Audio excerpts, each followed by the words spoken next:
बिस्मिल्लाहिर्रहमानिर्रहीम। आज हम स्टार्ट करेंगे ICS पार्ट 2 की बुक से लेक्चर नंबर 49 और जो टॉपिक हम इसमें डिस्कस करेंगे वो चैप्टर नंबर 4 का पहला टॉपिक है। आज से हम चैप्टर नंबर 4 को स्टार्ट कर रहे हैं और टॉपिक जो हमने इसमें डिस्कस करना है वो है data integrity and its types.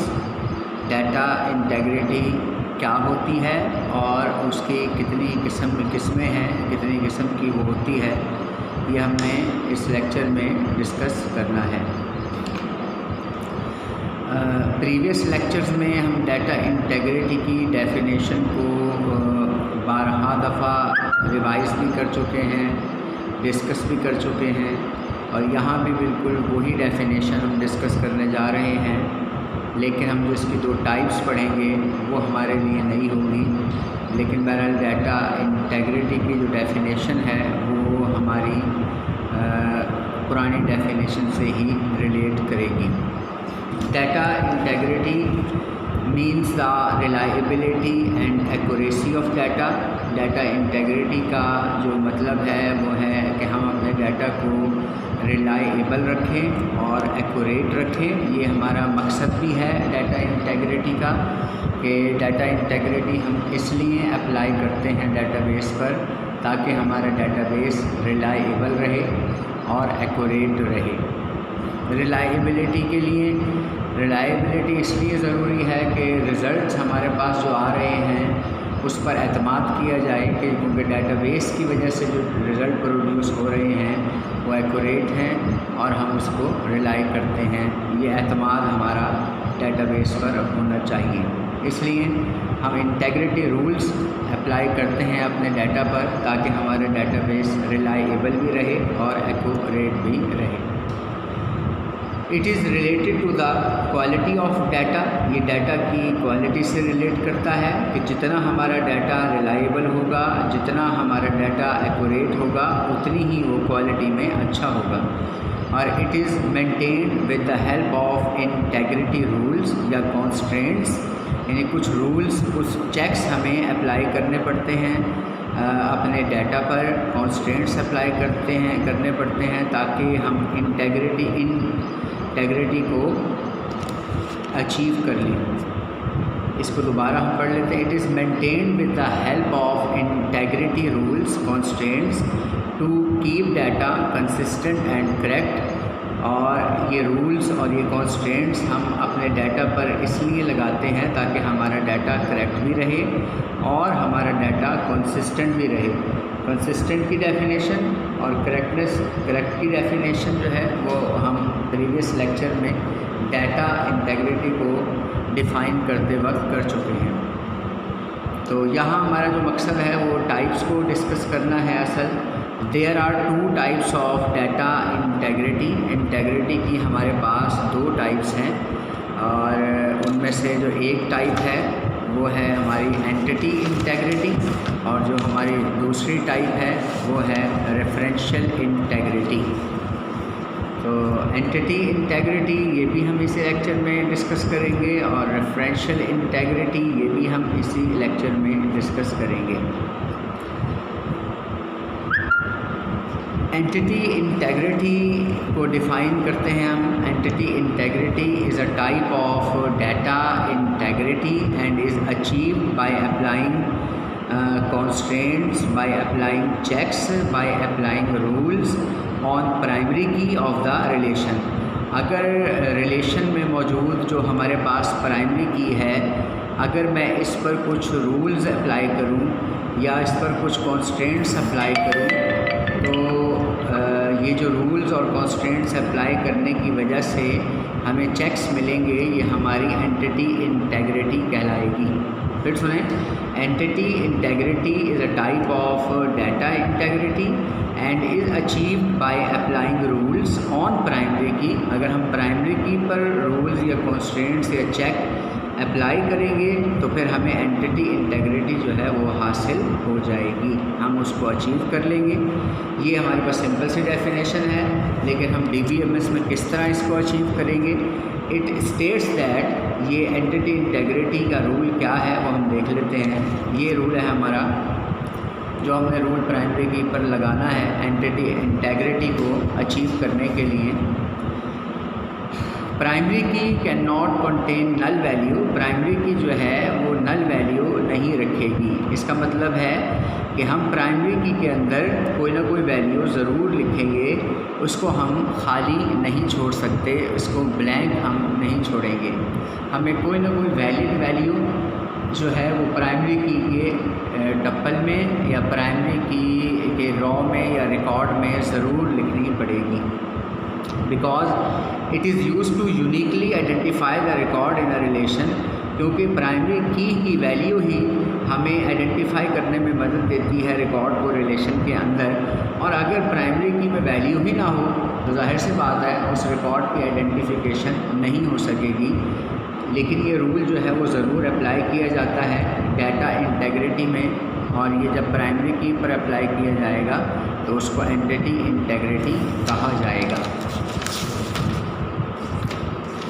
अब ये जो एंटिटी इंटेग्रिटी है, जो ये रूल है, हम किस तरह DBMS में अप्लाई कर सकते हैं, तो इसका बिल्कुल आसान सा एक मेथड है हमारे पास।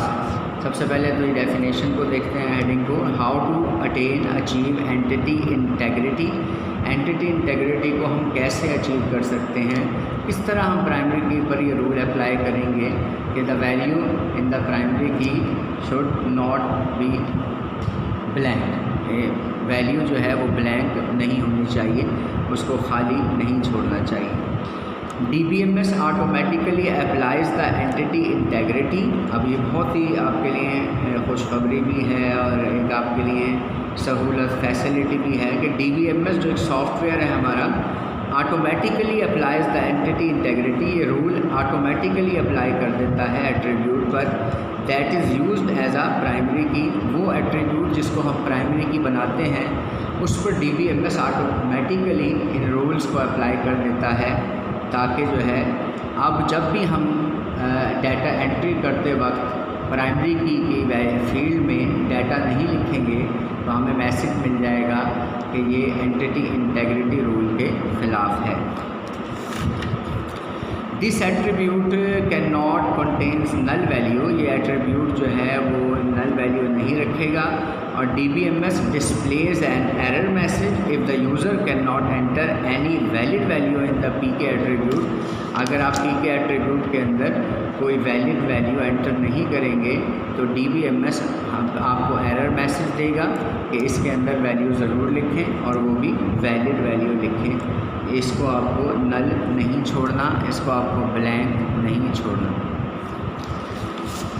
दूसरी टाइप की हमारे पास इंटेग्रिटी है, वो है रेफरेंशियल इंटेग्रिटी। आपको डेटाबेस कीज़ पढ़ाते वक्त मैंने बताया था कि हमारे पास दो स्पेशल टाइप की कीज़ होती हैं, एक प्राइमरी की और एक फॉरेन की, जो मेन कीज़ भी हैं। इसे अब इनके काम आप देख लें कि प्राइमरी की हमने जैसे अप्लाई की तो हमें एंटिटी इंटेग्रिटी मिल गई, और जैसे ही हम फॉरेन की बनाएंगे या दो टेबल के दरमियान में रिलेशनशिप बनाएंगे तो फिर हमें रेफरेंशियल इंटेग्रिटी अचीव हो जाएगी। रेफरेंशियल इंटेग्रिटी क्या कहती है और रूल क्या है इसका, ये अभी हम डिस्कस करते हैं। Referential integrity is a type of data integrity. ये भी डाटा इंटेग्रिटी की टाइप है and is achieved by creating foreign की इन अ रिलेशन। जैसे ही हम रिलेशन के अंदर फॉरेन की बनाएंगे तो फॉरेन की बनाने के साथ साथ हमें रेफरेंशियल इंटेग्रिटी जो है वो अचीव हो जाएगी। जैसे कि अभी हमने लास्ट टाइम पढ़ा है कि जैसे ही हम प्राइमरी की बनाते हैं तो हमें एंटिटी इंटेग्रिटी अचीव हो जाती है। उसी तरह जैसे ही हम रिलेशनशिप बनाएंगे या फॉरेन की बनाएंगे किसी रिलेशन के अंदर तो DBMS ऑटोमेटिकली रेफरेंशियल इंटेग्रिटी को एनफोर्स कर देगा। रेफरेंशियल इंटेग्रिटी स्टेट्स दैट, अब ये हमें क्या बताती है इंटेग्रिटी, ज़रा इसको देखें। सबसे मेन जो इसमें कॉन्सेप्ट है ये आप देखें कि foreign key value must match with the value of primary key in its parent relation. पहले तो मैं आपको ये बताता चलूँ कि जब भी हम रिलेशनशिप बनाते हैं तो वो एट्रीब्यूट जो किसी और टेबल से उठकर हम उसको अपनी टेबल में एम्बेड करते हैं तो फिर वो एट्रीब्यूट फॉरेन की कहलाता है।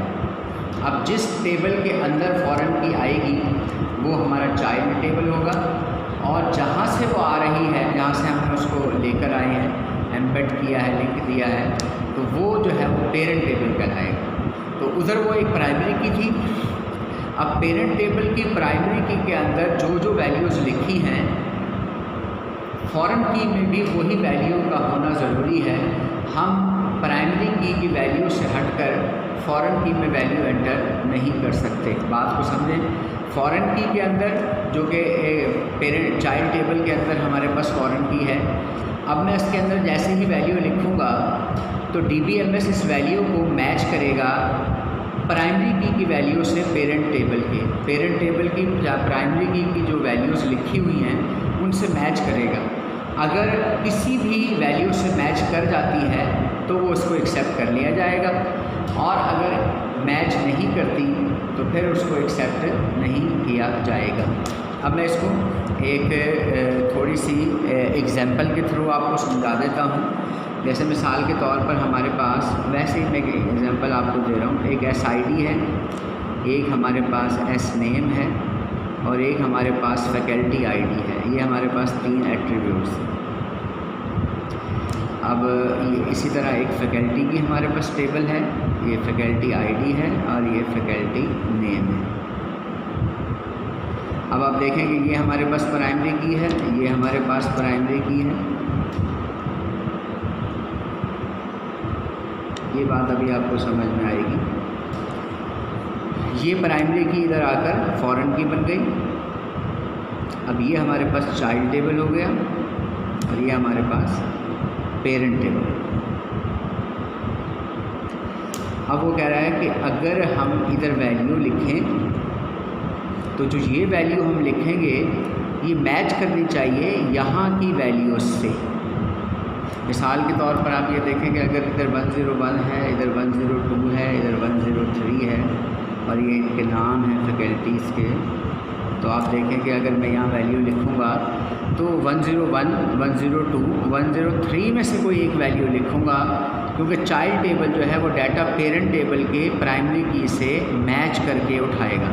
अगर सपोज़ करें कि मैं इधर 104 लिख देता हूँ तो 104 आपको यहाँ मैच नहीं मिलेगा, क्योंकि यहाँ सिर्फ 101, 2 और 3 है, तो ये एक्सेप्ट नहीं होने देगा। 104 को ये एंटर नहीं होने देगा। यही वजह है कि फॉरेन की रेफरेंशियल इंटीग्रिटी जो है वो फॉरेन की वैल्यू को मैच करती है प्राइमरी की से पेरेंट टेबल के। अब इसको फिर समझ लेते हैं। Foreign key value must match with the value of primary key in its parent relation. Parent relation के प्राइमरी की वैल्यू से मैच करनी चाहिए फॉरेन की वैल्यू। अगर आपको ये बात समझ में आ गई है तो इंशाल्लाह ये फिर आपको बाकी 2 पॉइंट भी समझ में आ जाएंगे। या मां ज़हन में रखें कि फॉरेन की में हम जो भी वैल्यू लिखेंगे उसका प्राइमरी की पेरेंट टेबल की प्राइमरी की से कॉरेस्पॉन्डेंस या उसका मैच करना इंतहाई ज़रूरी है। आप इधर कोई भी ऐसी वैल्यू नहीं लिखेंगे जो प्राइमरी की पेरेंट टेबल की प्राइमरी की में मौजूद ना हो। तो इससे होगा क्या, it preserve the defined relationship. इससे रिलेशनशिप प्रिजर्व हो जाता है। व्हेन रिकॉर्ड्स आर एडिड और डिलीटेड, अगर हम रिकॉर्ड्स को ऐड करें या डिलीट करें रिलेशन में तो रिलेशनशिप जो है वो हमारा बरकरार रहता है, क्योंकि हम इधर कोई भी ऐसी वैल्यू नहीं लिख सकेंगे जो इधर एग्जिस्ट करती ही ना हो। तो by following referential integrity rule. अब रूल आप देख लें कि ये रूल हमें फॉलो करने पड़ेंगे रेफरेंशियल इंटीग्रिटी में।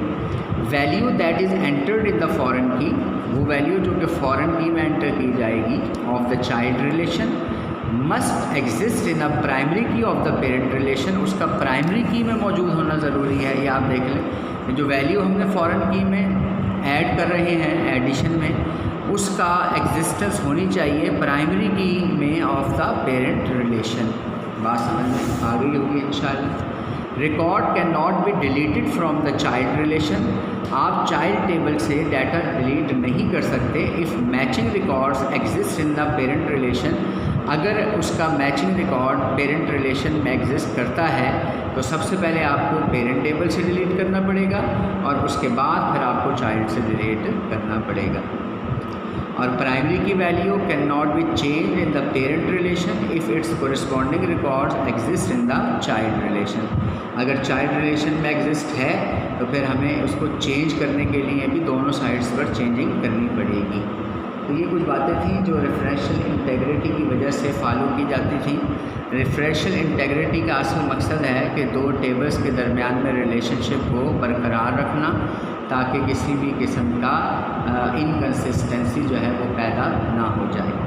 और how to achieve referential integrity, तो referential integrity can be achieve by creating relationship between the relation, और ये हासिल होती है अगर हम रिलेशनशिप बनाएं दो टेबल्स के दरमियान में बाय इंसर्टिंग फॉरेन की। और in a relationship one relation is called parent. जब रिलेशनशिप बना लेते हैं तो एक हमारा रिलेशन पेरेंट रिलेशन कहलाएगा और दूसरा जो है वो चाइल्ड रिलेशन कहलाएगा। उम्मीद है आपको डाटा इंटेग्रिटी की समझ आ गई होगी और उसकी दो टाइप्स, एक एंटिटी इंटेग्रिटी और एक referential integrity. Entity integrity primary की पर अप्लाई की जाती है और रेफरेंशियल इंटेग्रिटी फॉरेन की पर अप्लाई की जाती है to preserve the relationship between two relations. और इंशाल्लाह नेक्स्ट लेक्चर में हम डिफरेंट प्रॉब्लम्स को डिस्कस करेंगे डेटाबेस में मौजूद। तो अपना ख्याल रखिएगा। Stay home, stay safe.